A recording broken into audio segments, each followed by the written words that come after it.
C'est la guerre, à la guerre comme à la guerre. Le contre-interrogatoire de Cassie a commencé et Didier et ses avocats se sont ramenés avec 25 pages de textos de Cassie entre 2009 et 2018, revenant sur leur relation sentimentale, et on entend Cassie être plutôt, selon eux, bien évidemment, selon eux, dans le consentement. En août 2009, par exemple, Didi lui demande: est-ce que tu es prête pour un freak-off? Elle dit: je suis toujours prête pour un freak-off.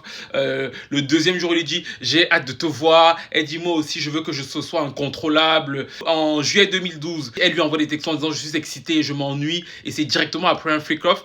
Il raconte aussi, selon les avocats de Didi, que plusieurs fois après les freak-off qui duraient déjà super longtemps, Cassie était encore prête à avoir d'autres rapports avec lui. On a aussi des textos sentimentaux où elle lui dit qu'elle l'aime, qu'elle ferait tout et n'importe quoi pour lui, qu'elle l'aime plus que tout. C'était attendu, Didi ne nie pas les soirées, mais nie le fait d'avoir forcé Cassie à y participer. Ses avocats veulent insinuer qu'elle était pleinement participante. Il y a plusieurs épisodes justement où l'avocat lui demande: est-ce que vous achetiez vous-même votre matériel? Et effectivement, elle explique que oui, elle achetait son matériel, baby oil et tout pour les parties olé olé. Un autre moment qui est marquant, c'est ce moment où l'avocat repart sur une session de 2017, un an avant la rupture. Il lui demande à Cassie si elle se rappelle exactement de ce qu'il faisait, parce qu'en gros c'est écrit que le jeu commence à 22h et ça s'arrête à 8h du matin. Cassie va répondre un peu plus tard que c'était un jeu qu'une amie à elle lui avait conseillé pour raviver la flamme avec Didi, et c'était un jeu sexuel donc du coup qui commençait à partir de 22h jusqu'à 8h du matin, et qu'en gros ils devaient rester tous les deux dans leur personnage du début jusqu'à la fin. Comme en fait c'était elle qui a initié ça, comme c'est elle qui a proposé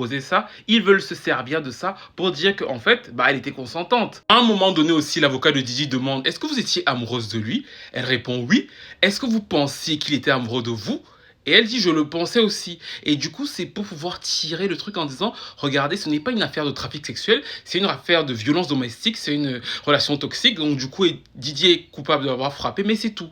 C'est sur cette pente-là qu'ils veulent aller en fait. Bien sûr, ici, c'est la stratégie de défense de Didi qui donne son son de cloche pour se défendre des accusations dont il est victime et pour pouvoir s'aimer le doute. Il faut vous rappeler que c'est le doute bénéficiant à l'accusé. En fait, lui, il veut s'aimer au maximum le doute. Que pensez-vous de ça? N'hésitez pas à cliquer sur la petite cloche parce que on va se retrouver pour un long format avec mon analyse.